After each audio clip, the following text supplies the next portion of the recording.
Mwah! Ayan. Okay. May beso-beso. Sige. Nakita mo ba? Tanggalin na kasi yan. Tanggalin nyo na kasi yan, mga Gaga. Lady Gaga. Tanggalin nyo na. Ayan. And I'm... Let there be light. Oo nga, ganda. At una-una, nagpapasalamat ako sa Diyos. Thank you, Lord. Nandito kayo. Tsaka we made that number, no? Oo nga. I was trying to not dance, but it made me... Sabi yata ng doktor, mga 1 minute lang ang performance dapat. Una sa lahat, siyempre, gusto natin pasalamatan si Tetay dahil nung guessing mo sa amin, babalitaan lang namin ikaw, August 2016. Ikaw ang nagsimula na para mag-trending, nag-viral. Yes, thank you, Lord. Yung solo interview sa'yo, naakala nila ikaw ay si Chris Joey Aquino. Joey Martin. Umabot siya ng 1.5 million. Wow! I just need to work lang naman. I hope kung lilipat ako, the people would understand. Iyak na naman. Iyak. Ayan ang sinasabi ko na sa inyo. Wala bang pwedeng paksa na hindi ka iyak? Hindi ko na talaga alam. Alam mo, normally kahit sa gym minsan, yung paghirap na hirap na ako, yung you have to do this, Christina, and that sabi ko, pagod na ako. At tas okay na naman ako after. Yes, okay, what's next? Go. At yung segment naman nakasama mo si Nura at Delma, alam mo ilang views? 4.1 million. Oh my God! Tulungan niyo ako! Tulungan niyo ako! Mga anak ako, tulungan niyo ako, awang bata. Tulungan niyo ako. Bulaklak ng CTJ, Best Actress. Singkwala sintatana singka. Inkala sina po sina ukela sinta chua. Inkela pesha ke Baby China Vilma Santos. 新月是的，だからこの侍をだって、現にこだとチャイニーズには4個の侍をだろ。よっきるからだろ侍を新月は。 Cartoons, bakit? Wow, mensahe mo sa mga tagahanga. Actually, it's very surprising talaga about the video. And then, really, parang up until na, parang nasa cloud9 pa rin ako. Kasi I didn't expect it'll go that big. Actually, isa sa napansin ko, sumagot ka pa ron eh. Dun sa, pati sina Nura Belma. Kaya tuloy ang nun eh. Oo, kasi like, I cannot, parang help but to thank, yung mga tao na who's, I made them so happy about it. Oo, talagang sumuporta, nag-share, talagang super, like, sobrang na happy ako. Hindi, ito nga, pag-usapan natin kasi napansin din ng fans mo na after pansamantala kang nawala sa eksena. At ako nabalitaan ko rin dahil nagkaroon ka ng problema sa health mo. Okay. So, kamusta ka na ngayon? Sinabayan mo rin yung pagbabakasyon ni Chris, ha? Hindi ko nga Akala ng iba. Pero ako nauna, ha? Nauna ka nga, Ako, ha? So, kamusta ka na ngayon? I'm still under medication. They're taking care of my pancreas and my liver because there's a saying that 2 organs are better than 1. So, Tama. Yun din dasal natin eh. Nalulungkot yung isa. Sabi niya, uy, liver, sama mo naman ako. So, yung isa nga, isa lang. Yung iba, dalawa. So, paano mo hinaharap yung diagnosis sa'yo ng doktor mo? Ano ba sabi sa'yo? I get to follow whatever my doctor tells. Tapos yung syempre, you have to take your medication, bawal mapagod, ganyan-ganyan, kakain ng maayos. So, nagbawas ka ng racket? Oo, nagbawas ako ng racket. Meron pang na dapat kasama ko dun sa isang show, of course sa GMA7. Doon, yung part na, parte na yun, na parang, I was so depressed because I was handpicked. Yung parang, I wanted it so bad. And then parang nabigay sa akin. Tapos biglang, after that, nagkaroon ng problema yung liver. So, yeah. Okay. Diyan ka muna, pahinga ka muna. Although meron naman akong may naiwan. Kumbaga meron naman din akong show na naiwan. Na pinayagan naman din ako ng doctor ko, and of course Artist Center, yung meant to be, of course, at Miss Barbie Fortes. Kakigas lang sa atin ng mga guys. And the boys, si Ivan, si Aji, si Jack. Talaga naalala mo yung the boys, ha? Yes. Ako si Barbie. Si Barbie naman. Eto naman, kamustahin ko rin si Bubay at pansamantala rin natigil sa kanyang mga trabaho. Kamusta ka na? Ay, ito, okay naman din po. Thank you, Lord, kasi binigyan niyo pa ako ng chance na, alam mo, makapagpasaya ulit sa ating mga fellow Filipinos. Ayan. So, Parang wala naman pero parang talaga. Nahirapan ka may ba mga sa- nakakalimutan pa ako ng very light. Oh, kasi Tulad yung naging ng- effect ng stroke eh. Ay, stroke yun sa'yo. Mild Dahil stroke. daw sa... Dahil sa puyat. Ay, Kaya kayo dyan, ha? Huwag masyado magpuyat-puyat. Oo naman. ang bilis nga ng recovery. Actually, nung nagkita kami nito, ano ba, sa unang edit, last week, no? Last week po. Tinanong ko ba siya eh. Ay, okay ka na ba? Okay na daw siya. Sabi Pinayagan nga- naman siya ng doktor. Sabi nga nila, mabilis na yung recovery, kaya sobrang pasalamat ko kay Lord. Tapos yung mga tumulong sa akin, syempre yung mga kaibigan ko sa comedy bar, maraming salamat kay Nay Alan, kina Ate Gay, tapos sa partner ko, ayan, kung wala po siya noon, siguro kausap niyo na ako ngayon, nakaganon ako ngayon. Okay. Kasi siya talaga yung nagbigay ng unang lunas na First dalhin aid. ako sa ospital. Kasi siya nakaalam na parang may nangyari na sa akin. Okay. Ganon. Mahalaga ang bawat segundo nung Yes. inaatake ka. Tapos syempre kay Marian, kay Yan. Oo nga. Siya yan. Basta.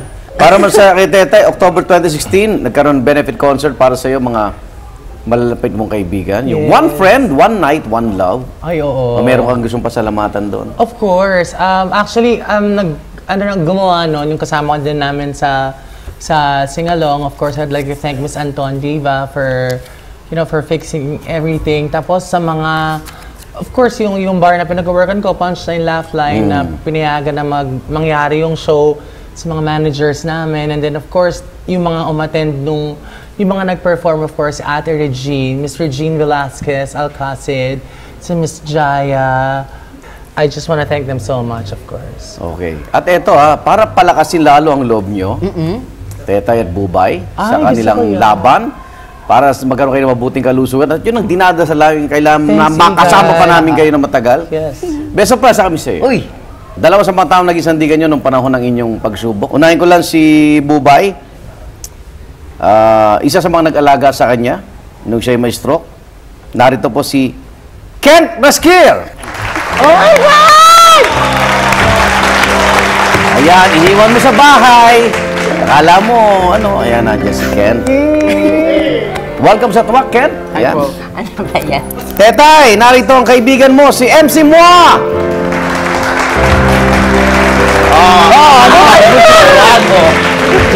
Ayan. Welcome din, MC Moa sa Tuwak. Unahin ko lang si Kent. Sabi ni Bubay, kung wala ka, mas malala pa nangyari sa kanya. So, nung mga panahon na yun, paano mo nalaman na meron ng pinagdadaan ng di maganda si Kent, si Bubay? Na na-stroke na pala siya, Kent. Since physical therapist ako, alam ko kasi alam ko yung signs and symptoms kung anong meron yung stroke. Siya kasi noon, nag-deviate na kasi at saka disoriented. So, yun yung mga Signs na.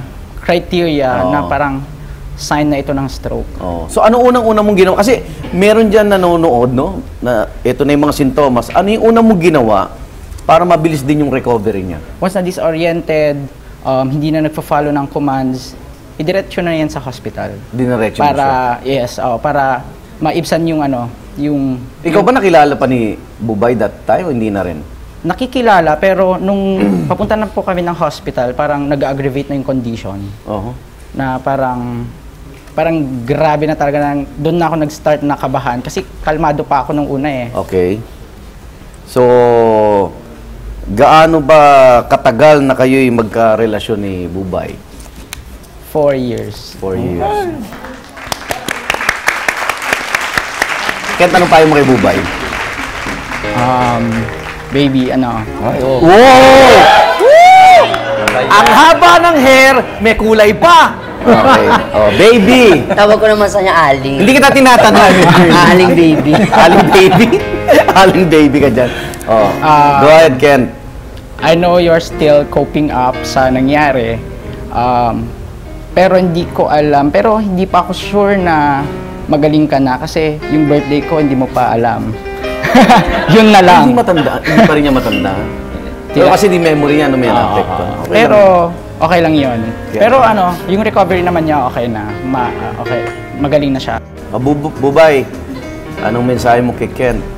Thankful lang talaga ako na alam, dumating siya sa buhay ko kasi sobrang matiisin siya. Parang paglabas ko ng ospital, ang intinit ng ulo ko palagi, ganyan. Pero tinitiis niya ako, so maraming salamat sa lahat. Sorry kung minsan nagpapasaway ako sa mga ano. Ito, may surpresa kami. 3-night stay sa 5-star hotel. Kung masasagot mo ang tanong na ito. Kailan ang birthday ni Kent? Baby, go. Okay, tama na. Binigyan ka lang namin ng 1 second. Okay. MC!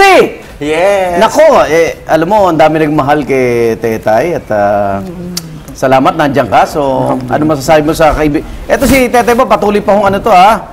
Nagpapalakas pa ho ito at nandiyan si MC mo para suportahan siya. O, kamusta si Tetay? Ayun, ito, long hair na siya ngayon. Ay, parang okay na. Oo nga. Parang isa sponsor nung dalawa.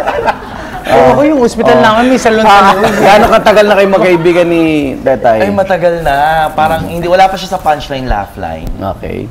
Magkaibigan na kami kasi meron to dating sige. meron to dating nililigawan. Yung binigyan mo ng motor, yung ba yun? Hindi po. Hindi. Siya po yun. Ikaw yun. Yun, matagal na, siguro may 10 years na. No? More than 10 years. Oo, pero hanggang ngayon ganyan pa rin yung ilong niya.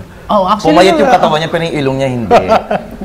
Anong katangian ni Tetay na proud ka bilang kaibigan, MC? Ay, thoughtful to eh. Very thoughtful talaga. Sobrang, sa lahat ng magkakaibigan, siya yung makakaalala ng, yung bigla ka na lang niyang bibigyan ng pagkain. Tapos yung mga mga syala-syalang pagkain. Ba, parang Kendra lang ang peg mo, ha?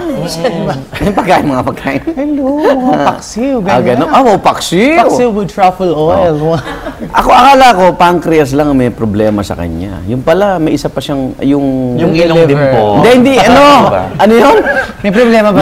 Liver ba? Liver. Nung nabalitaan mo yon, anong naging reaction mo, MC, bilang kaibigan?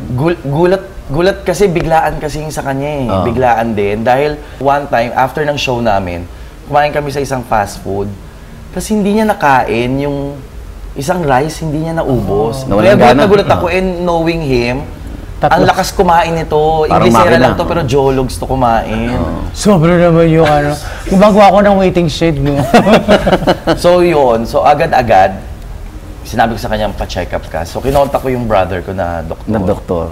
Bago pa malaman ng mga kapatid ko or ng mommy ko or Siya even nauna. si MC talaga, parang, MC, what am I gonna do? Siya yung ano, basta nakamonitor ako sa kanya na, siya din tatawag, bukas meron kang ganyan check-up, ganyan. Alam mo yun, like parang, sabi ko nga, Diyos ko na ba yun, para tayo mag-jowa, para mas matindi pa sa mag-jowa. Tapos he's just so close to me na, alam mo yun, yung the whole time na na-hospital ako, chine-check niya palagi, alam mo yun. So, I'm just very, very thankful for, having MC. MC, may billing ka kay Tetay? Anong payo mo sa kaibigan mo? Na ako, Hindi, kasi matigas ulo nito eh. Madalas. Lahat ng sakit, yan ang ano. So, lagi ko lang sa kanya sinasabi na huwag kang matakot sa doktor. Kasi isa yan sa nakakaalam ng sakit mo talaga. Lagi mong susundin. Ang lagi niyang sinasabi kasi, naku, sayang yung trabaho, sayang ganyan. Lagi ko sinasabi sa kanya, ang work, nandyan lang yan kasi talented ka. Marami nagmamahal sa'yo. So, kailangan, maging healthy ka muna. Kasi pag hindi ka healthy, mapupunta lang yun sa ospital lahat. Oo, tama. Kaya sana sundin Di ba niya. nga ng December, lahat ng pinapag... Okay, yung dalawa, Gulat ako.